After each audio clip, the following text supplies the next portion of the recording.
Fine ma'am. Good. काय नवीन चाललंय तुमच्या शाळेत? सध्या काय नवीन चाललंय तुमच्या शाळेमध्ये? 15 ऑगस्टची तयारी. तुम्ही काय करणार? Yes ma'am. मॅम मी स्पीच घेतलंय आणि कवायत वगैरे याच्यामध्ये मी गाईड पण आहे. अरे वा, क्या बात है. मॅम मी भारत माता आहे. भारत माता, नमस्कार तुम्हाला इकडनंच. चांगली गोष्ट आहे. मॅम मी ड्रॉइंग कॉम्पिटिशन मध्ये पण पार्टिसिपेट केलंय. एवढं काय काय असतं तुमच्या शाळेमध्ये 15 ऑगस्टला? भारी. हो मॅम, आमच्या इथे ना भरपूर लेझिम प्रकारचे पण असते. म्हणजे असं स्पर्धा वगैरे घेतल्या जातात आणि कॉम्पिटिशन भरपूर आहे ना, तर त्यामुळे मस्त मज्जा पण येते त्याच्यामध्ये. पण मग शाळा किती असते तुमची? किती ते किती असते 15 ऑगस्टला? 15 ऑगस्टच्या दिवशी सकाळी मॅम आमची शाळा 8:30 म्हणजे मध्ये आम्ही सोडली. आता 10th ला आहोत ना, तर आम्हाला सकाळीच 5:30ला स्कूलला जावं लागेल आणि मग तिकडून आम्ही 12:30ला घरी येऊन जातो.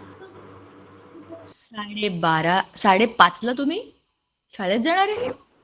हो मॅम, 15 ऑगस्टच्या दिवशी फक्त. बापरे, माय गॉड, सो अर्ली. बर बर बर.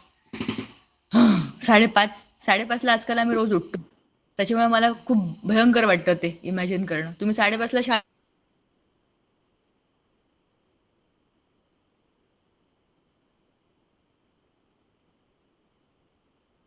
मॅम तुमचा आवाज येत आता नाही. येतोय का? बघ बरं, आता कॅमेरा पण ऑन होतोय का ते पण? हो teacher. Yes. Okay, good. So very good. I am so glad to know की तुम्ही एवढा छान कार्यक्रम मनापासून भाग घेऊन पार पाडणार आहात. नवीन नवीन गोष्टी करणार आहात 15 ऑगस्टला. मला पण आठवलं आम्ही शाळेमध्ये असताना 15 ऑगस्टला असं पण आमचं कवायत वगैरे ह्या गोष्टी जास्त असायच्या, भाषण असायचं आणि आमचं सामूहिक गीत असायचं किंवा 15 ऑगस्ट आपल्या देशभक्तीपर गीतांचा असं काही काही काही आम्ही भाग घेऊन कार्यक्रम करायचो. पण ते शाळेमध्ये परेडची खूप वेळ प्रॅक्टिस करायचे. 15 ऑगस्ट 26 जानेवारी हे मला चांगलं लक्षात आहे. म्हणजे 26 जानेवारीला तर हो खूपच मॅम, असायची. 15 ऑगस्टला थोडी आमच्या इकडे पण पण असायची. तीच तयारी जास्त चालली आहे.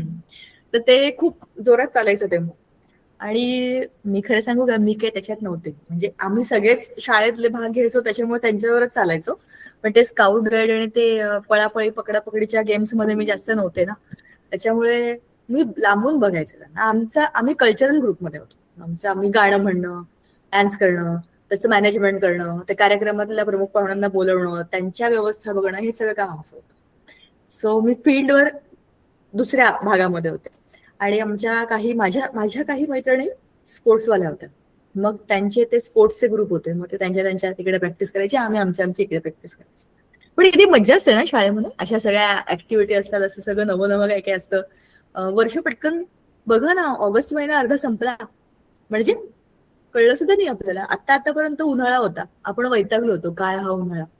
पावसाळा सुरू झाला, काय झाला काय नाही झाला तर जाऊ द्या, पण ऑगस्ट महिना आता 15 तारीख आली म्हणजे अर्धा महिना संपला.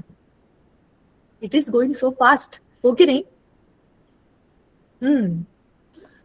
ठीक आहे, असं जाऊया ना, Yes, वर्ष पण पटाक्कन संपून जाईल. असं बघा, आपलं पटाक्कन रिव्हिजन पण सुरू झालं आणि एका धड्याचं रिव्हिजन संपलं सुद्धा आपलं, बरोबर ना? पिरियॉडिक टेबलचा धडा आपला सगळा संपला म्हणजे यू रिमेंबर, आपण तो धडा सगळा बोललो, त्याचं डिस्कशन केलं, त्याची पीपीटी बघितली, त्याचा व्हिडिओ बघितला, आपण त्या सगळ्याचं रिव्हिजन केलं. आता आपल्या दुसऱ्या धड्याची वेळ आली. Chemical reactions, chemistry in everyday life, आपल्या आजूबाजूला असलेल्या केमिस्ट्रीचा अभ्यास आता आपण आपल्या पुढच्या लेसन मध्ये आपण सुरू करू, आपण त्याला रिवाइज करू आणि मग त्याचा सगळा आपला अभ्यास झाला की मग आपण त्याची प्रश्न उत्तर सोडवू. म्हणजे जसं आपण पहिल्या धड्याचं केलं तसं आपण दुसऱ्या धड्याचं पण करू. पण तुम्ही मला एक गोष्ट सांगा, तुमच्या आजूबाजूला तुम्ही आता एवढ्यात असे कुठले केमिकल बदल झालेले बघितलेत का? म्हणजे असं काही बदल झालाय, चेंज झालाय, असं काही दिसतंय का तुम्हाला?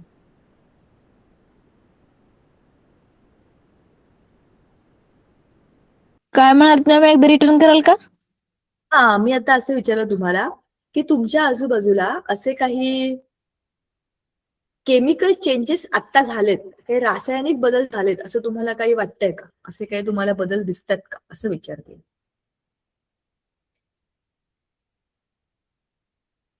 विचार करून बघा. नाही नाही मॅम. असं काय करताय? पावसाळा आहे, आजूबाजूचं गवत बघा, आपल्या फ्रीज मधल्या भाज्या बघा, स्पेशली पालेभाज्या, त्या किती लवकर लवकर खराब होत आहेत. तर तो बदल नाहीये का? येस हो मॅम. मॅम. हा, तेच विचारतेय मी. लवकर लवकर खराब होतात वस्तू, म्हणजे खाण्यापिण्याच्या वस्तू. मॅम त्यांची हा वास केमिकल पण मिक्स आहे येतो. ना. करेक्ट. भाजी मार्केटमध्ये जाऊन बघा आता. आई शपथ, इतका घाण वास असतो, कारण त्या सगळ्या पालेभाज्या, कसली कसली फळं, त्याच्यावरची पानं असे सगळे एका बाजूला फेकतात लोक, आणि एका बाजूला लगेच भाज्या विकायला पण बसतात.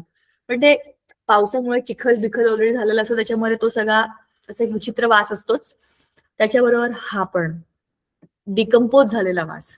तर हे सध्याचं आपलं सगळ्यात काय बरं आपण म्हणून लाईव्ह उदाहरण आहे. त्याच्यामध्ये आपल्याला आजूबाजूला केमिकल रिॲक्शन्स झालेल्या दिसतात. ह्याच्यामध्ये काय केमिकल रिएक्शन आहे? भाज्या किंवा फळांचा वास येणं, याच्यामध्ये कुठली केमिकल रिएक्शन असू शकते? सांगा बरं. मॅम कशात? भाज्या किंवा फळं खराब होण्याचा जो वास येतो, आपण आता बोललो की एक विचित्र उग्र वास येतो, घाण वास येतो, दुर्गंध म्हणतात त्याला, चांगल्या मराठीत दुर्गंध. पण त्याच्यामध्ये काय केमिकल रिएक्शन असू शकते? त्यात काय केमिकल रिएक्शन आहे? ते केवढी नॅचरल प्रोसेस मॅम आहे. ते हळूहळू सडत जातात. हा, पण मग ह्याच्यात काही केमिकल म्हणजे रासायनिक अभिक्रिया आहे का याच्यामध्ये? मला हा प्रश्न विचारायचा आहे. ह्यात काय रासायनिक अभिक्रिया आहे? म्हणजे आहे का? पहिला प्रश्न तर हा आहे का?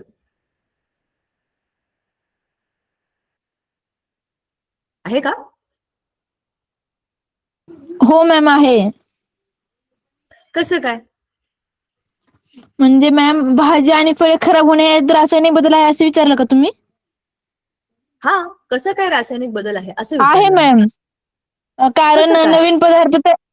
कारण मॅम त्यात नवीन पदार्थ तयार होतात आणि तो परत पुरवठा म्हणजे डबल हाईट आहे या रूपात करता येत नाही म्हणून. हा, बरोबर. म्हणजे त्याला आपण बदललं, म्हणजे खराब झालंय जे काही आहे, त्याला आधीसारखं करता येत नाही, म्हणून हा रासायनिक बदल आहे. शाबाश, व्हेरी गुड. हे त्याचं एक उत्तर झालं. बरोबर आहे, हा केमिकल बदल आहे. अजून काय कारण आहे त्याचं? डिग्रेडेशन. ह्याला आपण काय म्हणतो? डिग्रेडेशन म्हणजे काय? कुजणे. एखादा पदार्थ खराब होतो म्हणजे काय होतो? खराब होतो म्हणजे तो त्याच्या आतून त्याचं स्ट्रक्चर खराब होऊन जातं. त्याच्यामध्ये अशी काही रसायनं बनतात, त्याच्यामुळे ते गडबड होते. आधीचं फळ आणि खराब झालेलं फळ ह्याच्यामध्ये फरक का असतो? ह्याच्यामध्ये फरक ह्याच्याचमुळे असतो की आधीच्या फळामधल्या रचनेमध्ये, अणू आणि रेणूच्या रचनेमध्ये काहीतरी गडबड झाली आणि ते खूपच खराब झालं, म्हणून ते फळच खराब झालं. बरोबर ना? म्हणजेच त्याचा वास यायला लागला, त्याचं स्ट्रक्चर बदललं, रंग बदलला, असं लेचपेचं मऊ मऊ कसतरी झालं. पण हे सगळ्यात आपल्याला काय कळतंय? हेच की रासायनिक बदल आहे आणि हा परमनंट बदल आहे. ती म्हणाली ते अगदी बरोबर आहे, आणि हे आता रिव्हर्स होणार नाही. चला पीपीटी शेअर करू, म्हणजे पटकन सगळ्या गोष्टी आपल्या रिवाईज होतील आणि आपल्या मुख्य मुद्द्यांना ओके आपण मॅम. पटापट बघू. येस आणि मॅम. मी तुम्हाला या धड्याचा व्हिडिओ दाखवला होता का कधी? ह्याचा व्हिडिओ आपण पाहिला होता का कधी? कशाचे मॅम? या धड्याबद्दलचा आपण काही एखादा व्हिडिओ बघितला होता का? मला हो लक्षात मॅम. नाहीये. नाही ना? ठीक आहे. आता आपण पुढच्या वेळेलाचे व्हिडिओ पण बघू. आता बघा नाही. हा, आपल्या आजूबाजूला असलेल्या वस्तूंमध्ये कशी कशी प्रयोगशाळा आहे. प्रयोगशाळेमध्ये काय होतं? आपण काहीतरी करून बघतो, काहीतरी आपल्या हातामध्ये असतं, म्हणजे काहीतरी कच्च्या वस्तू असतात, त्याच्यावर आपण प्रयोग करतो आणि काहीतरी नव्या वस्तू म्हणतो. ह्याला आपण काय म्हणतो? प्रयोग करणं. साधं बघणं. पेपर मेणबत्तीवर जाणार. पेपर आहे आपल्याकडे, मेणबत्ती आहे, माचीस आहे, आजूबाजूला हवा आहे, त्यात ऑक्सिजन, म्हणजेच आपल्याकडे काहीतरी गोष्टी ऑलरेडी आहेत, आणि आपण काय केलं? त्या पेपरला पेटवलं, म्हणजे काय केलं आपण? त्याच्यामध्ये काहीतरी कृती केली. बरोबर. मग त्याच्या पुढे निरीक्षण. निरीक्षणामध्ये काय? मेणबत्तीचा रंग कसा झाला, मेणाचा रंग कसा झाला, त्याच्यावरच्या ज्योतीचा रंग कसा झाला, पेपरमध्ये काय काय बदल झाले, कसला वास आला का, काही आवाज आला का, हाताला काही जाणवलं का, या सगळ्या गोष्टी आपल्या निरीक्षणामध्ये. आणि मग निष्कर्ष मॅम काय मी असतो? सांगू का? म्हणजे आपल्या आजूबाजूची प्रयोगशाळा म्हणजे याबद्दल थोडं सांगू? सांगा ना. मॅम, आपल्या आजूबाजूच्या प्रयोगशाळेमध्ये तर पहिल्यांदा येणार आपलं स्वयंपाकघर, म्हणजे त्याला आपण केमिस्ट्री लॅबच म्हणू शकतो. म्हणजे दही, आपण जे दही करतो ना, त्यामध्ये काय असतं, दही, आणि त्यात आपण त्याचं असं रूपांतर करतो ना, त्यात बॅक्टेरिया होतात, म्हणजे त्यापासून लॅक्टिक ऍसिड म्हणजेच पीएच बदलतो आणि दूध घट्ट होतं. दोन तर भाकरी फुगणे. भाकर म्हणजे पिठातील यीस्ट साखर खाऊन म्हणजेच CO2 तयार करतात ना, त्यामुळे भाकरी किंवा पोळी फुगते, म्हणजे यीस्ट सूक्ष्मजीवामुळे. कॅरमेल करणे म्हणजे कॅरेमेल करतो ना आपण साखरेचं, म्हणजे साखर तापवली किंवा त्यात साखरेमध्ये थोडं पाणी ओतलं तर त्याच्यापासून कॅरेमेलची नवीन चव होते, म्हणजे साखरेचेच रेणू तुटून नवी संयुग बनवतात. 4 तर लिंबू आणि बेकिंग सोडा, यामुळे बुडबुड येतात आणि आंबला आणि बेस म्हणजेच मीठ आणि पाणी मिळून अधिक CO2 होतं. दुसरं तर अंगण आणि आपलं निसर्ग ही आपली बायो लॅब आहे, म्हणजेच झाडापासून आपलं प्रकाश संश्लेषण वापरून CO2 आणि पाणी यापासून ग्लुकोज O2 ही पृथ्वीवरील सगळ्यात मोठी रासायनिक फॅक्टरी आहे, असं आपण म्हणू शकतो. आणि नंतर खत कुजणे, म्हणजे आपण ओला पालापाचोळा, आपल्या घरातील केरकचरा यापासून बॅक्टेरिया विघटन करून खत तयार करतात. 3 तर गंजणे, म्हणजे गंजणे ही क्रिया आता या पावसाच्या दिवसात तर खूप असते.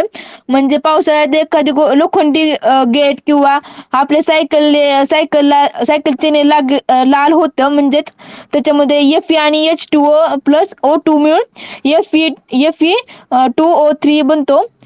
तिसरं तर आपले शरीर ही बायोकेम लॅब आहे, म्हणजेच पचन. आपलं खाल्लेलं अन्न एक्सएन्झाइम तोडतात आणि ऊर्जा तयार होते.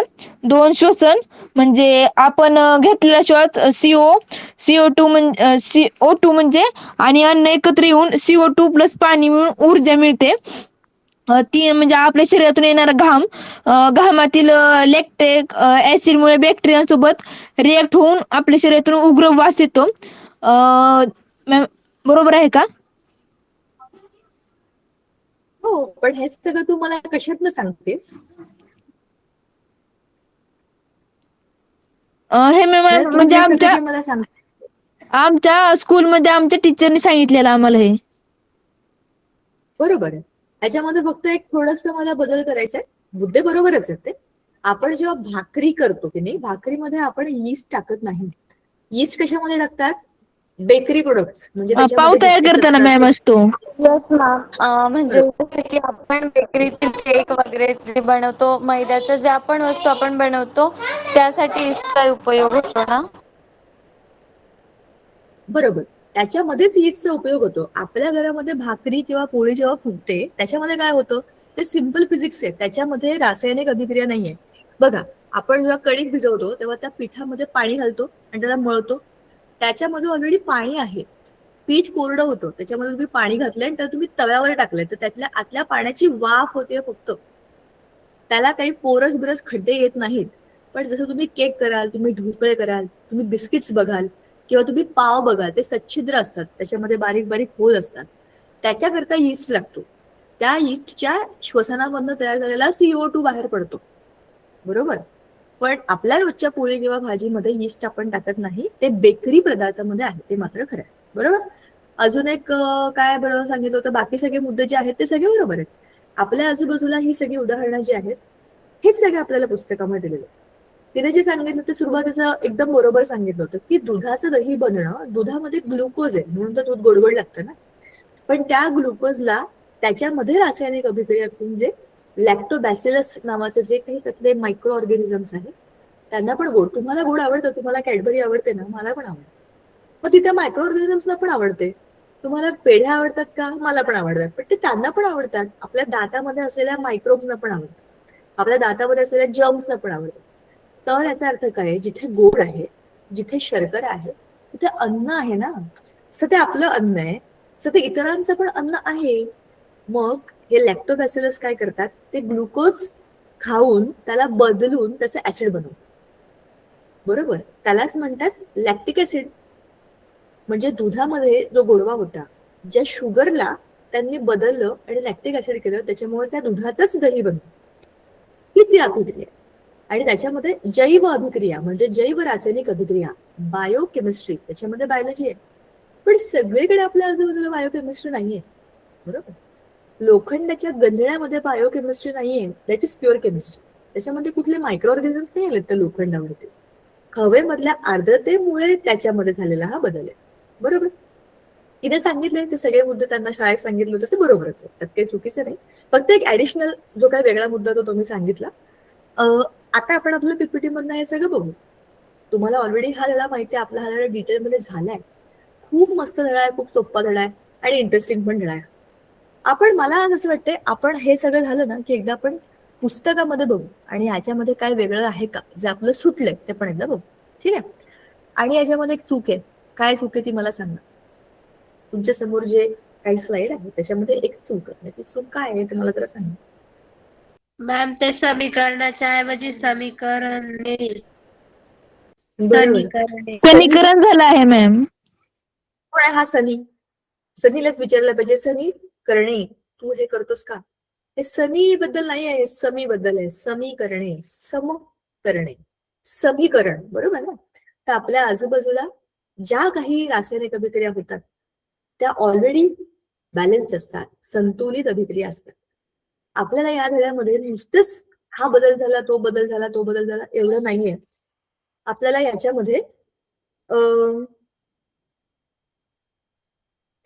याच्यामध्ये त्याच्याबद्दलची रासायनिक अभिक्रिया काय झाली आहे ते पण आहे, की काय झालं असेल आणि कशामुळे झालं असेल. आणि जर तुम्ही रासायनिक अभिक्रिया लिहिली तर तुम्ही कशी लिहू शकता, त्या रासायनिक अभिक्रियेला संतुलित कसं करू शकता, ह्या सगळ्याची माहिती या धड्यामध्ये. मस्त धडा आहे, सोप्पा धडा आहे. बघा, रासायनिक बदल आहे का भौतिक बदल आहे विचार करा आणि मला सांगा. 1 मिनिट हा. आणि का हा रासायनिक आहे आणि का हा भौतिक आहे ते पण सांगायचं. आता वेगळ्या लोकांनी पण उत्तर द्यायचंय. सांगा कोणाला उत्तर द्यायचंय. बोला, कोणी हँड रेस केलाय, नाव सांगा. मॅम माझं नाव पूजा आहे. मॅम माझं नाव पूजा, सानिका तू आता सानिका तू सांग आधी. पूजा थांब गो, तू सगळ्या सांगून टाकलास ऑलरेडी. Okay ma'am. बर्फ वितळणे हा भौतिक बदल आहे. बरोबर, पण का भौतिक बदल आहे? कारण की बर्फ वितळल्यानंतर पाणी होते आणि पाण्यापासून पुन्हा बर्फ तयार करता येतो. बरोबर, अगदी बरोबर. मॅम मी दहीचं सांगू म्हणजे का? दह्याचं सांगा. मॅम आपण दही जे असतं ते दुधापासून बनवतो, पण आपल्याला परत जे दहीपासून दूध बनवता येत नाही, म्हणून ते रासायनिक बदल आहे. बरोबर आहे. रासायनिक बदलामध्ये एक नवाच पदार्थ तयार होतो, त्यातनं मूळ पदार्थ मिळवता येत नाही. याचा अर्थ की हा तात्पुरता बदल नसतो, तो कायम स्वरूपी बदल असतो. मगाशी मी तुम्हाला ते उदाहरण सांगितलं पेपर जळण्याचं. तुम्ही त्या पेपरला जाळल्यानंतर तुम्हाला त्याची राख मिळेल की नाही. राख मिळाली म्हणजे काय झालं, त्या राखेमधून तुम्हाला परत पेपर मिळणार नाहीये. पूर्णपणे त्याच्या आतल्या अणुरेणूंची रचना अशी बदलली आहे की आता तुम्हाला त्याच्यामधनं काहीच करता येणार नाहीये. ते पण तुम्ही त्याला उष्णता दिलेली आहे, उष्णता देऊन त्यांना तोडून टाकलंय तुम्ही आतल्या अणुरेणूंना. आणि आता ते अशा बिचाऱ्या अवस्थेमध्ये आलेले आहेत की त्याची आता पूर्ण राखच जाईल. म्हणजेच की ह्याच्यामध्ये जो नवा पदार्थ तयार होतो तो मूळ पदार्थापेक्षा पूर्णपणे वेगळा असतो. मूळ पदार्थापासूनच बनलेला असतो, पण तो पूर्णपणे वेगळा असतो. शिवाय त्याच्यामधनं तुम्हाला मूळ पदार्थाकडे जाता येत नाही. नवीन पदार्थाचे गुणधर्म हे त्याच्या पॅरेंट्स सबस्टन्सेस, जे काही त्याचे आई बाबा असतात त्या पदार्थांपेक्षा वेगळेच असतात. बरोबर की नाही. दुधाचे गुणधर्म, दह्याचे गुणधर्म एकदमच वेगळे आहेत. आणि दह्यापासून दूध परत मिळत नाही. आणि दही हा पूर्णपणे वेगळाच पदार्थ आहे. या सगळ्या गोष्टी लागू होतात की नाही. पण जसं आपण बघितलं की पाणी म्हणा, पाण्याची वाफ म्हणा किंवा बर्फ म्हणा, या तिघांचाही तुम्ही रेणुसूत्र काय लिहिता, सी आपलं H2O. H2O ह्याचा अर्थ काय आहे, 2 हायड्रोजन 1 ऑक्सिजन हे प्रमाण फिक्स आहे, हे बदलणार नाही. बरोबर. हाच आहे भौतिक बदल. तुम्ही त्याला फक्त अवस्था बदलली आहे, त्याला तुम्ही सॉलिड मधनं लिक्विडमध्ये, लिक्विड मधनं गॅसमध्ये असं बदललेलं आहे. पण त्याच्यामध्ये असलेल्या अणू आणि रेणूच्या रचनेला कुठलाही फरक पडलेला नाही. बरोबर. आता जरा पुढचं चित्र बघा आणि मला सांगा काय समजलं ते. कोण सांगणार आहे? विजय, विनोद सांग.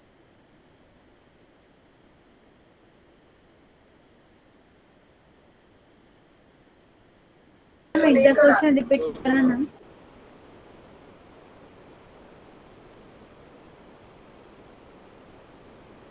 मॅम मी सांगू?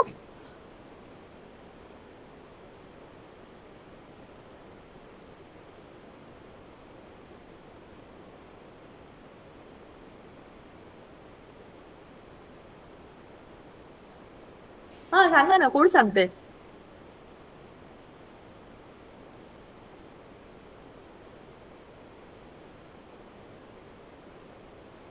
मी सांगू रागिनी. मॅम मी सांगू का?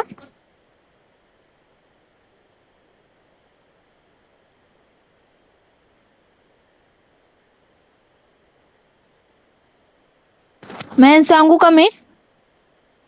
आता कोणतरी एक वेगळं नाव पण घेतलं होतं का? मला ऐकू आलं मध्येच वेगळा आवाज, म्हणून विचारते. कोण सांगते सांगा.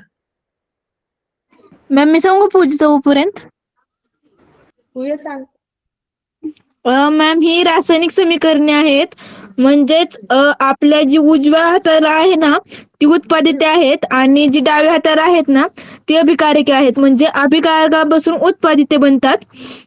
आणि हे जे CuSO4 प्लस ZN याच्यापासून ZnSO4 आणि अधिक Cu म्हणजेच कॉपर सल्फेट जलीय द्रावणापासून अधिक जस्ताची भुकटी याच्यापासून झिंक सल्फेट जलीय द्रावण प्लस तांबे असं बनलं आहे. आणि ते AQ म्हणजे पाण्याचे द्रावण, S म्हणजे सॉलिड म्हणजे स्थायू, AQ म्हणजे ते पाण्याचे द्रावण आणि S म्हणजे सॉलिड म्हणजे स्थायू. बरोबर, गुड. अजून कोणाला काही सांगायचंय का? बाकीचे लोक पटापट बोलत जा बरं का तुम्ही. नाही तर जसं मी आणि पूजा नेहमी प्रत्येक लेक्चरला आम्ही दोघे गप्पा मारतो, असं नाही व्हायला पाहिजे. तुम्हाला बोलायचं, तुम्ही पटकन अनम्यूट करा, तुमचं नाव सांगा आणि बोल. हो की नाही? बरोबर आहे. आपल्याला रिएक्शन एकमेकांशी करायची आहे. तुमची जशी रिएक्शन येणार तशी माझी ऍक्शन, माझ्या ऍक्शन प्रमाणे तुमची रिएक्शन ही व्हायलाच पाहिजे. आपण तेच बघतोय ना. रासायनिक अभिक्रिया हा तुमच्या फिजिक्सचा पण लॉ आहे. पहिला धडा ना तुम्हाला, न्यूटन्स लॉज ऑफ मोशन. जशी आपली क्रिया तशी समोरच्याची प्रतिक्रिया. हो की नाही? त्यामुळे पटापट क्रिया हो करा. मॅम. तशीच मला तुमच्या बरोबर प्रतिक्रिया देणं आणि अभिक्रिया करणं सोपं जाईल. चला बघा, किती सोपं आहे हे. तिने जे सांगितलं ते बरोबर. आपण सोपं उदाहरण मगाशी घेतलं की आपण एखादा पदार्थ बनवतो, तर त्या पदार्थामध्ये काही गोष्टी आपण घेतो, त्याला आपण आपले रॉ मटेरियल म्हणतो. कोणत्या पण तुम्ही रेसिपीमध्ये बघा, तुमचं साहित्य काय, तुम्ही कसं केलं, त्याच्यानंतर तुम्हाला काय मिळालं आणि ते कसं झालं, या सगळ्याची चर्चा होते की नाही. मगाशी मी जे सांगत होते त्या फ्लो मधला शेवटचा मुद्दा राहिला.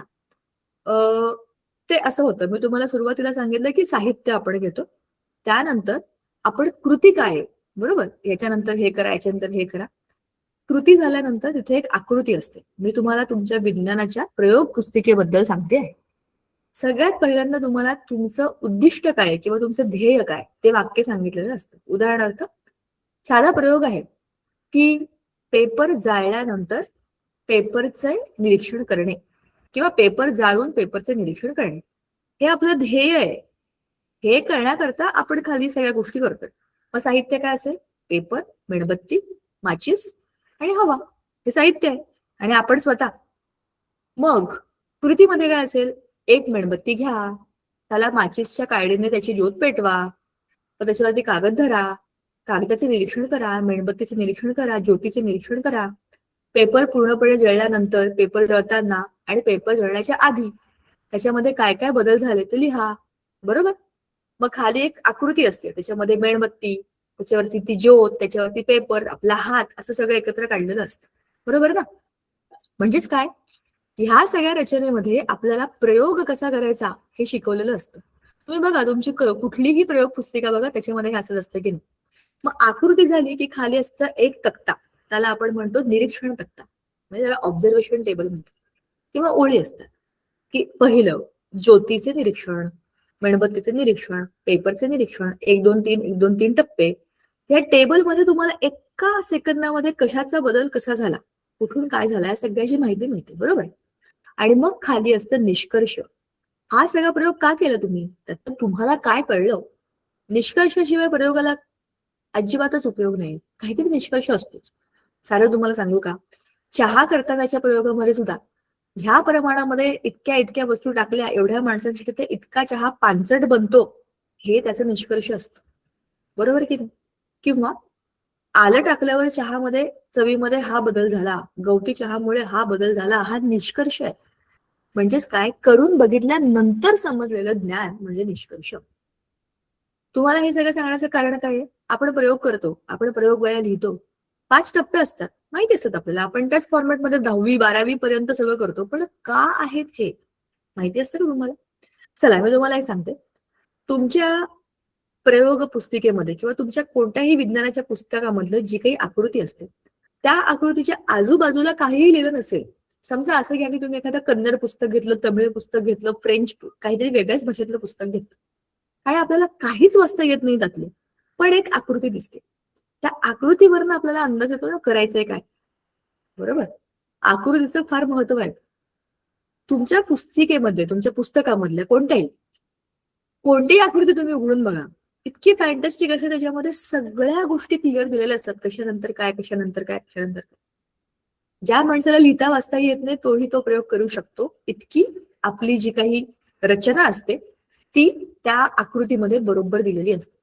हे तुम्हाला मी का सांगते? आकृतीमध्येच तुम्हाला अभिक्रियाकारक काय काय आहेत, कशात घ्यायचे, कसे घ्यायचे, त्या सगळं दिलेलं असतं. अभिक्रियाकारक ते असतात जे अभिक्रिया करतात. हे ते प्लेयर असतात जे एकत्र येतात, काहीतरी करतात आणि आपल्याला उत्पादित देतात. समोर जी दिलेली आहे ही अशीच एक रासायनिक अभिक्रिया. सोपं आहे. काहीतरी घेतलंय, त्याच्यापासून काहीतरी बनलंय. पण जी वस्तू घेतलीये ती कशी घेतलीये? हातात घेतलीये, बॉटलमध्ये घेतलीये, वाटेत घेतलीये, टेस्ट ट्यूब मध्ये घेतलीये, हे माहिती असायला पाहिजे की नाही?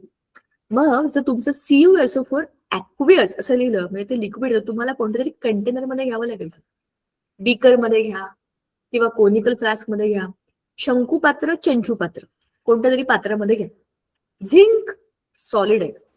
तुम्हाला याच्यावर झालं का की जी झिंक आहे त्याची पूड असेल किंवा त्याची पट्टी असेल, असं काहीतरी एखादा दोरा कसा असतो तशी बारीकशी एक पातळ तार असेल. थोडक्यात ते स्थायू आहे. बोला बोला आता कोण? शंकुपात्र आणि काय करतात? शंकुपात्र आणि चंचुपात्र यात काय फरक आहे? शंकुपात्र म्हणजे शंकूच्या आकाराचं असं, कोनिकल फ्लास्क असं असतं ते, आणि वर तोंड असतं त्याला. आणि चंचुपात्र म्हणजे बीकर, असा आयताकृती असतो बघा, तो असा आकाराचा जो असतो तो बीकर. आणि अशा आकाराचं जे असतं ते असतं शंकू. शंकू म्हणजे शंकाच्या आकाराचं, त्रिकोण. आणि चंचू म्हणजे असं, त्याला चंचू म्हणजे चोच असते. मराठी शब्द आहेत ते, खूप इंटरेस्टिंग शब्द आहेत मराठी. त्याला इंग्लिश शब्द खूप सोपे आहेत. कोनिकल फ्लास्क आणि बीकर सेम आहेत. बीक, त्याला बीक आहे, चोच आहे, तो चंचू. आणि ज्याला कोन आहे, शंकू आहे, तो कोनिकल फ्लास्क. बरोबर? आता समजलं का काय फरक येते? आता हे असे वेगवेगळे का आहेत? काय करायचं दोन वेगवेगळ्या प्रकारची भांडी बनवण्याची? सोपं आहे की नाही बघा. कढई वेगळी आहे, पातेलं वेगळं आहे. तुम्ही कढईमध्ये पण भाजी करू शकता आणि पातेल्यामध्ये पण भाजी करू शकता. पण कढईमध्ये का करता सांगा? कशात ते मॅम? का? बघा, पातेल्यामध्ये पण मॅम तुम्ही कारण भाजी ते करू शकता मोठे आणि असते ना म्हणून. कढईमध्ये पण तुम्ही भाजी करू शकता. मग दोन वेगवेगळी भांडी का बनवली असती?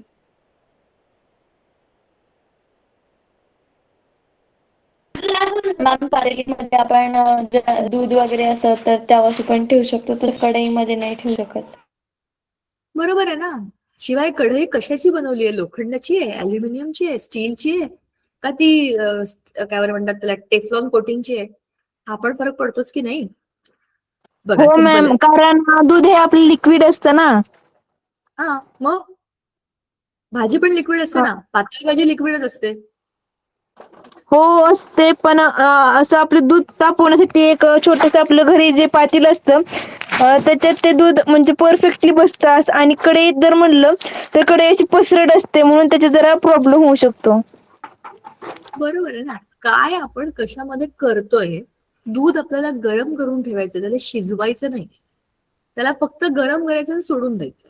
पातेल्यामध्ये ठेवणं सगळ्यात चांगलं आहे. ते हळूहळू गरम होतं, हळूहळू गार होतं, त्याला काही डिस्टर्ब होत नाही. त्यात पण उभा गंज, आडवं पातेलं ह्यात फरक असतो. दुधाची भांडी बघा तुमच्या घरातली. कोणाच्या घरामध्ये अल्युमिनियमची भांडी आहेत का दूध दूध गरम करायची? बघा हा. नाही मी मॅम. तुम्हाला प्रश्न विचारते, निरीक्षण करा. कोणाकोणाच्या घरामध्ये अल्युमिनियमची भांडी आहेत चहा करायची? हो मॅम आहे. हो मॅम आहेत म्हणजे इथं. तव्यामध्ये नो पण मॅम. लोखंडाचा तवा, टेफ्लॉनचा तवा, अल्युमिनियमचा तवा, वेगवेगळे प्रकार असतात. आता हे जे तुम्हाला मी सांगते हे का सांगतेय, ह्याचं कारण हेच आहे बघा, की आपल्या गरजेप्रमाणे आपल्या ह्या अभिक्रियाकारकांना घेण्याच्या वस्तू बदललेल्या आहेत साहित्यामधल्या. जर तुम्हाला वरून एखादं लिक्विड टाकायचंय आणि ते छोट्या प्रमाणामध्ये घेऊन मिक्स करायचंय, ढवळायचंय, तर त्याचा बेस खालचा मोठा पाहिजे की नाही, तुम्हाला हातात नीट धरता यायला पाहिजे आणि ते फिरवता यायला पाहिजे. म्हणून तुमचा कोनिकल फ्लास्क म्हणजे तुमचं शंकू पात्र निमुळता असतं तोंडाशी आणि खालून पसरट असतो. तुम्हाला त्याला शेक करायचंय. जे तुम्ही टायट्रेशन करण्यासाठी, म्हणजे रसायनशास्त्रामध्ये टायट्रेशन नावाचा एक प्रयोग असतो. हा खूप महत्वाचा प्रयोग आहे. बऱ्याच ठिकाणी हा होतो. सोपा असतो, पण त्याची रचना असते. एक अशी मोठी काचेची ट्यूब आणि खालच्या बाजूला हे शंकू पात्र. त्या दोघांना घेऊन आपण टायट्रेशन करतो. पण बीकर, जसं आपण दूध गरम करायला पातेलं घेतो, ठेवून देतो त्याच्यामध्ये गरम करून, सेम त्याच्यामध्ये हे असंच आहे. काय केलं आपण त्याच्यामध्ये, पातेल्यामध्ये दूध गरम करून ठेवलं, बीकरमध्ये आपण काहीतरी सामान घेतलं, ठेवलं, त्याच्यामध्ये वरून टाकलं आणि पाहिलं. अशा अभिक्रियांसाठी आपण बीकर घेतो. किंवा बीकर डायरेक्टली आपण गरमही करायला ठेवतो. कोनिकल फ्लास्क पण ठेवतो, पण त्याचं तोंड निमुळत आहे, त्याचं तोंड पसरट आहे. दोन वेगवेगळ्या गोष्टींमध्ये वेगळ्या वेगळ्या पद्धतीच्या अभिक्रिया करतात. जशी गरज असेल तर त्याप्रमाणे आपण ते बदलतो. बरोबर. हे झालं अभिक्रियाकारकांच्या माहितीबद्दल. जे खाली ऍक्वियस, सॉलिड दिले ना, मी त्याबद्दल सांगत होते, की तुम्ही काय घेतलं हे तुम्हाला बघूनच कळतं. ते स्थायू आहे का, ते द्रव आहे का वायू आहे. वायू घेतो का आपण प्रयोगामध्ये? No ma'am. असं काय करताय, आत्ताच तुम्हाला पेपर घेतो मॅम, घेतो. पेपर जाळण्याच्या क्रियेमध्ये ऑक्सिजन आहेच ना. पेपर अधिक ऑक्सिजन बरोबर राख अशी अभिक्रिया आहे ना ती. आता मी तुम्हाला जे सांगितलं ना, पेपर अधिक ऑक्सिजन बरोबर राख, ह्याला म्हणतात शाब्दिक उदाहरण, शाब्दिक समीकरण. पण त्या पेपरचा फॉर्म्युला, केमिकल फॉर्म्युला म्हणजे ग्लुकोज, त्यातलं जे काही येतं. ऑक्सिजन राखेचा मला माहिती नाही केमिकल फॉर्म्युला काय, तर तसा लिहिला की जे काय होईल ती काय होईल, आपली रासायनिक अभिक्रिया, त्याचं रासायनिक अभिक्रियेचं समीकरण. बरोबर. डाव्या बाजूला अभिक्रियाकारक आहेत, उजव्या बाजूला उत्पादित आहेत. आणि हा जो बाण आहे, हा बाण दिशा दाखवतो, इकडून इकडे चालली अभिक्रिया. हा बाण उलटा असता तर काय झालं असतं, असा उलटा असता तर काय झालं असतं? मॅम ते उष्णतेचे चिन्ह आहे मॅम ती. नाही, मी विचारलं बाण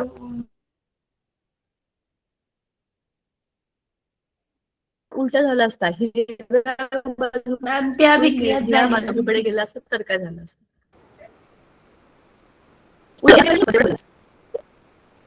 नाही झाली असती. उलट हे सांगते मी तुम्हाला, बाण काय दाखवतो, अभिक्रिया कुठून कुठे चाललेली आहे. अभिक्रिया झाली असती नसती हा मुद्दाच नाही. आपल्याला बाण काय दाखवतोय, इथून आपली गाडी निघाली आणि इकडे जाऊन पोहोचलेली आहे, एवढंच आहे त्याचं. मॅम अभिक्रियेची दिशा दाखवता. तेच ना. मग हा बाण जर उलटा असेल तर ZnSO4 प्लस कॉपर हे तुमचे अभिक्रियाकारक होतील आणि हे काय होतील, उत्पादित होतील. हो मॅम. चालेल.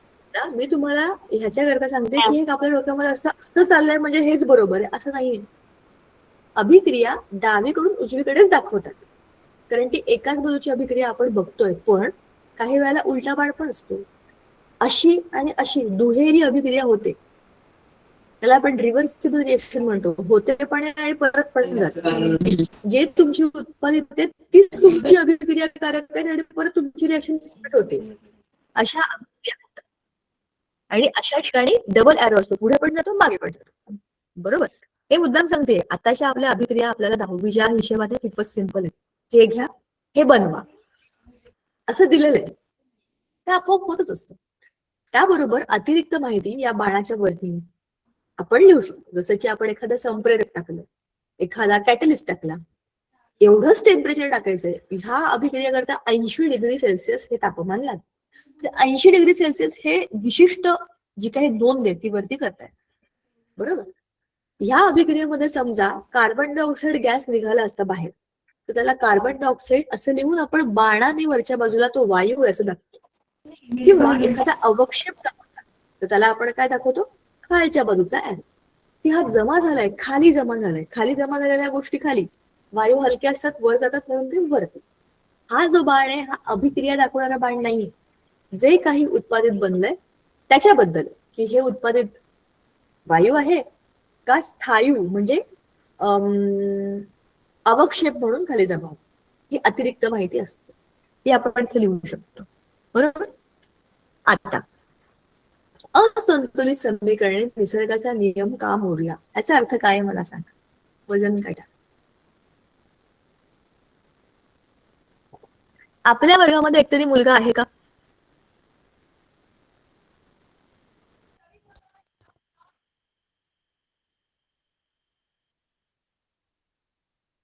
आपल्या या वर्गामध्ये एकही मुलगा नाहीये. माहित नाही मॅम. अरे मुलं कोणी असेल तर पटकन माईक ऑन करा रे वेड्यांनो. इथे सगळी महिला मंडळी आहे, आम्ही सगळ्या मुलीच मुली होतो, आम्ही गप्पाच मारत राहू एकटाच. तुम्हाला बोलायचं असेल तर तुम्हाला आवाज द्यावा लागेल की आम्ही पण आहोत, वी एक्झिस्ट. आहे का कोणी? येस मॅम आहे. बघू द्या. आहे कोण? मॅम. मी. आई शपथ. हा, तुझं नाव सांग मला, मला केवढं बरं वाटलं. नाव सांग तुझं. मॅडम माझं नाव शीलरत्न. काय नाव आहे? शीलरत्न. शीलरत्न. किती विचार करून नाव ठेवलं रे तुझं. चांगलं नाव आहे, पण याचा अर्थ काय?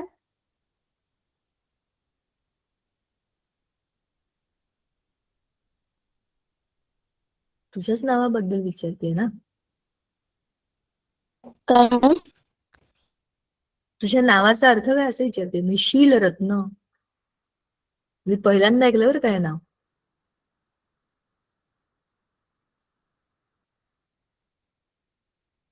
तुम्ही एवढे मोठे मोठे पॉज का घेता, पटपट का नाही बोलत बॉईज? एवढ्या हळू बोलतात का कधी? पटकन बोला. आणि दुसरा पण एक मुलगा आहे आपल्या वर्गामध्ये, त्याचा पण आता आवाज आला. तुझं नाव सांग. वीरेंद्र सिंग. देवेंद्र. वीरेंद्र सिंग. देवेंद्र नाव आहे. वीरेंद्र. ओके, चला. तुम्ही दोघांनी मला, ह्या दोघांनी मिळून, बरं का, ऑल यू बोथ बॉईज, तुम्ही दोघांनी मिळून मला सांगायचं, ह्या चित्रात बघून तुम्हाला काय समजलं? अरे शीलरत्न, तू टेन्शन घेऊ नकोस. मला ते नाव वेगळं वाटलं, चांगलं वाटलं म्हणून मी तुला अर्थ विचारला. तुला माहिती नसेल तर घरी विचार आणि मला सांग ना पुढच्या लेक्चरला. एवढं टेन्शन काय घ्यायचंय. चल केमिस्ट्री बद्दल सांग, कदाचित हे तुला माहिती असेल. दोघांनी मिळून कोणी सांगा. मॅम याच्यामध्ये समानता नाहीये, याच्यामध्ये ना एक म्हणजे मिनिट मुलींनो, थांबा. हे दोघं जण उत्तर देणार आहे, वीरेंद्र आणि शीलरत्न. आपण गप्प बसतोय सध्या. गर्ल्स आपण नाही बोलत, थांबा. मुलांना बोला रे पटकन. मॅम त्यांना अजून नाही आलं. काय झालं? हा, त्यांना नाही आलं की तू सांग, पण त्यांना येईल ग. आपण त्यांना बोलूच देत नाहीये. आपले मित्र आहेत ते. कम ऑन बॉईज, मी तुमच्या बाजूने, पटकन बोला. असं आयुष्यात फार क्वचित कधीतरी होईल की तुम्हाला एखादी मुलगी म्हणेल तू बोल, त्यामुळे पटकन बोल बाबा.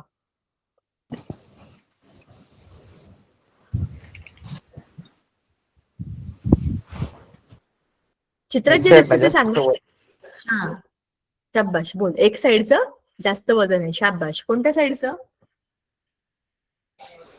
उजव्या. उजव्या. उजव्याचं. मग काय प्रॉब्लेम आहे? हा, मग प्रॉब्लेम काय झाला ह्याच्यामध्ये?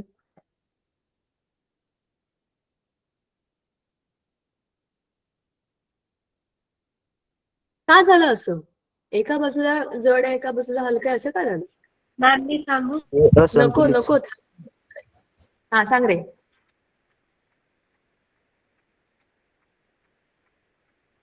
ए बाबा बोल तू.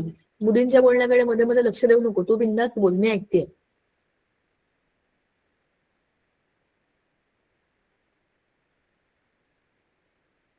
एका बाजूचा वजन काटा खाली का गेलाय? का झालं असं ते खाली? असं इम्बॅलन्स त्याच्यामध्ये इलेक्ट्रॉन्स जास्त भरले. बघा मुलांनो, तुमचा जो पिरियड आहे विचार करून बोलण्याचा, त्या विचार करण्याच्या पिरियड मध्ये 4-5 मुली एकदम बोलल्या आहेत.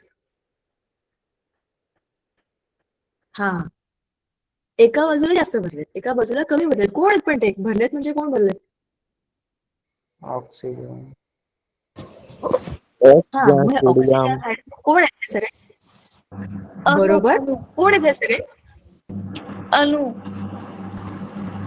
अणू आहेत का रे? ती अणू म्हणते, बरोबर का?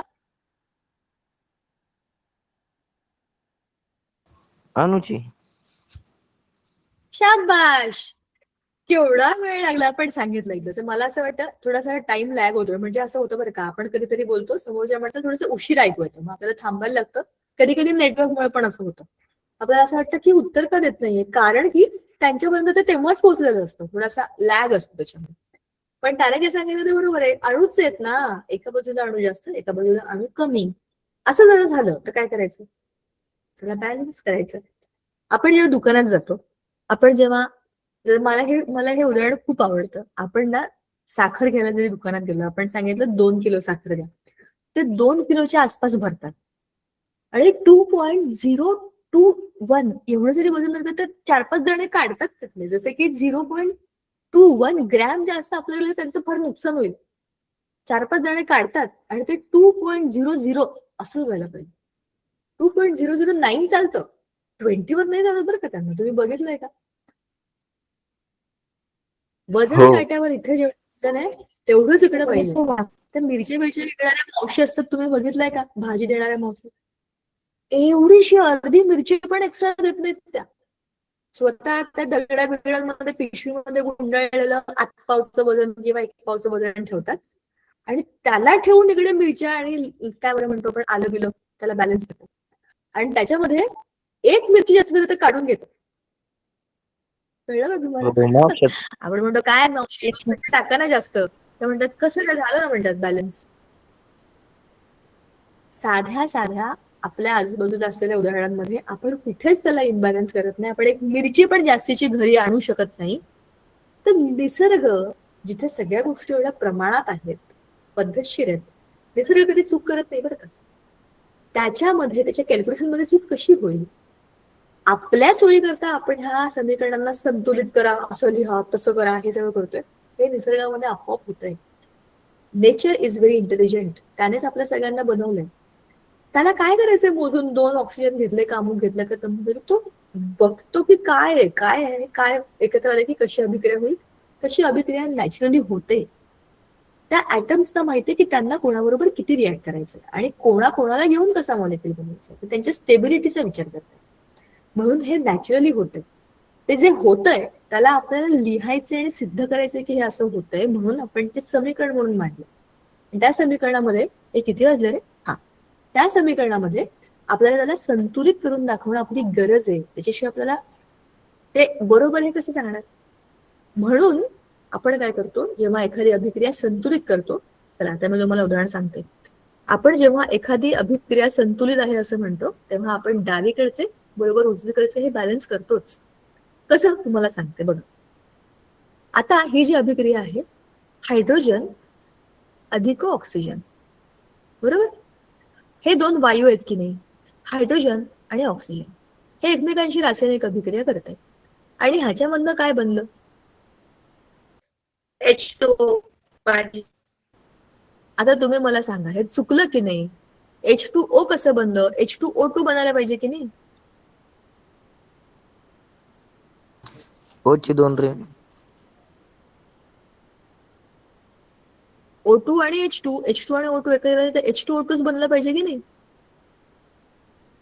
H2O कसं काय सांगितलं मग तुम्ही मला?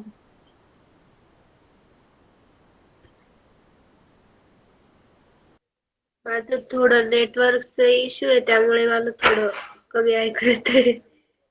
गुतत तू ऐकू बरोबर येतंय. सांगितलं सगळं.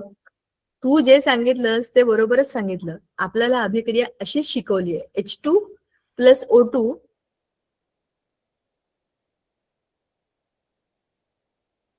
मॅम मॅम मी ही संतुलित अभिक्रिया सांगू का? ब्रेक होतोय. H2O हेच तर आपण ऐकत आलोय ना. H2O हे ऐकलं, पण आता आवाज येतोय माझा?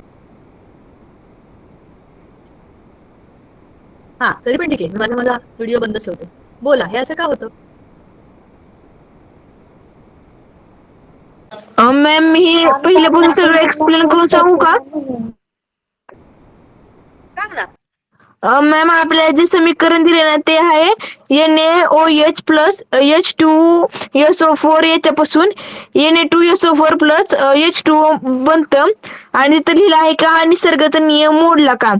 मग याचं उत्तर येतं की हो तू हो. मला जे सांगतेस ना हे मी विचारलेलं नाहीये. मी ह्या अभिक्रियेबद्दल विचारते. तू जे सांगतेस ते वेगळं आहे. मी ह्या उदाहरणाबद्दल विचारते. ह्यातल्या अभिक्रियाकारक आहेत H2 आणि O2. यांच्यापासून H2O2 बनतो की नाही? मग H2O बनला असं का म्हणतात? कोणी हँड रेस केलाय सांगा. मॅम ते संतुलित आहे त्याच्यामुळे ते H2O बनतंय. बघा, कारण तुम्ही जे दोघीकडे सांगताय H2 आणि O2 आहे त्याच्यामुळं. मग हे संतुलित आहे का? हो मॅम. मग हे चुकीचं आहे का? नाही मॅम 2 नंबर वालं बरोबर आहे. मग हे चुकीचं आहे का वरचं? मॅम पहिलं बरोबर आहे. म्हणजे हे चुकीचं आहे का? मग पाणी कसं बनेल? मॅडम 2 नंबरचं बरोबर आहे. बघा, आता तुमच्यातच 2 गट झाले. मी तुम्हाला सांगू का याचं उत्तर काय आहे ते? मला आवडतं Yes, ma'am. कन्फ्युजन क्रिएट झालं की. हे बरोबर आहे आणि हे पण बरोबर आहे. का सांगू तुम्हाला मी? चला मी तुम्हाला एक एक्झाम्पल सांगते. एक अक्षय कुमार नावाचा हिरो आहे. आणि अजून कोण बरं त्याच्याबरोबर कोणाला आपण घेऊयात? चला तुम्हाला तो बाबू भैया माहितीये का? बाबू भैया. अरे हेराफेरी पिक्चर माहितीये का तुम्हाला? हो. Yes, ma'am. हा तर ते अक्षय कुमार आणि ते बाबू भैया आहे ना त्या दोघांचा ma'am. मिळून ऑलरेडी एक पिक्चर आहे. पण त्या दोघांचे मिळून आणखी एक पिक्चर आहे हेराफेरी 2. कलाकार तेच आहेत, पिक्चर वेगवेगळे आहेत. पण ही जी रिॲक्शन आहे ही नॅचरली बॅलन्स्ड आहे, संतुलित आहे. ही बॅलन्स्ड नाहीये. हायड्रोजन आणि ऑक्सिजन येऊन H2Oच बनतो, पण ही अभिक्रिया पूर्ण नाहीये, म्हणजे संतुलित नाही. मग आता आपल्याला माहितीये की H2O मिळतोय ना आपल्याला, मग 2 हायड्रोजन 1 ऑक्सिजन असं असेल. 2 हायड्रोजन आणि 2 ऑक्सिजन आहेत. मग आता मला या ऑक्सिजनला 2 करायचं असेल, झाले का हे 2 ऑक्सिजन? पण गोंधळ झाला, 4 हायड्रोजन झाले. आता मग मी इथे काय करेन? 2H2 plus O2 will give you H2O. झाली संतुलित अभिक्रिया. हो मॅम. हो मॅम. आणि हाच आपला प्रमाणाचा प्रमाण. हा जो प्रमाण आहे, एकाच एक प्रमाणामध्ये जर हायड्रोजन आणि ऑक्सिजन आले तर H2O2 मिळतो. पण 2च एक प्रमाणामध्ये जर आले तर H2O मिळतो. कलाकार त्याचे, पिक्चर वेगवेगळे आहेत आणि दोनही बरोबर आहे. काय हेराफेरी पिक्चर आहे म्हणून काय हेराफेरी 2 पिक्चर नाहीये का? हेराफेरी 2 पिक्चर आहे म्हणून हेराफेरी 1 पिक्चर नाहीये का? अरे आहेत ना, दोनही पिक्चर आहेत, कलाकार त्याचे आहेत, फक्त पिक्चर वेगवेगळे आहेत, कारण प्रमाण वेगवेगळं आहे. सोपं आहे, अजिबात कठीण नाहीये. फक्त आपल्याला ते कन्फ्युजन होतं की असं कसं येईल. पण आता समजलं कसं येतं ते. चला आपण पुढच्या वेळेला जेव्हा भेटू तेव्हा या धड्यामधल्या ह्या गोष्टी बघायच्यात आपल्याला. रासायनिक अभिक्रिया संतुलित करायची म्हणजे काय करायचं, तर त्या समीकरणाला 3 पायऱ्यांमध्ये काय बरं म्हणतो आपण त्याला बॅलन्स करायचं. आणि मग ह्या 4 वेगवेगळ्या प्रकारच्या अभिक्रिया आणि मग त्यांची आपली दैनंदिन उदाहरणं. विज्ञान आपल्या पुस्तकात नाही. खवटपणा, ऑक्सिडेशन रिडक्शन आणि कोणत्या कोणत्या गोष्टी या अभिक्रियांच्या वेगाला, म्हणजे अभिक्रिया किती फास्ट आणि स्लो होते ह्याच्यावरती अवलंबून असतात, बरोबर. आणि मग उष्मादायी, उष्माग्राही, ह्या सगळ्या इंटरेस्टिंग गोष्टी आपल्या पुस्तकामध्ये आहेत. या 4 प्रकारच्या त्या अभिक्रिया आहेत, बरोबर. पुढच्या वेळेला या करूया आणि हा धडा आपला पुढच्या वेळेला विथ पीपीटी रिवाइज होईल. तोपर्यंत थांबूया. Bye bye. Good night. Bye ma'am. Okay ma'am, thank you. Bye ma'am, thank you. Ma'am. Bye bye. Bye, good ma'am. Night. Thank you.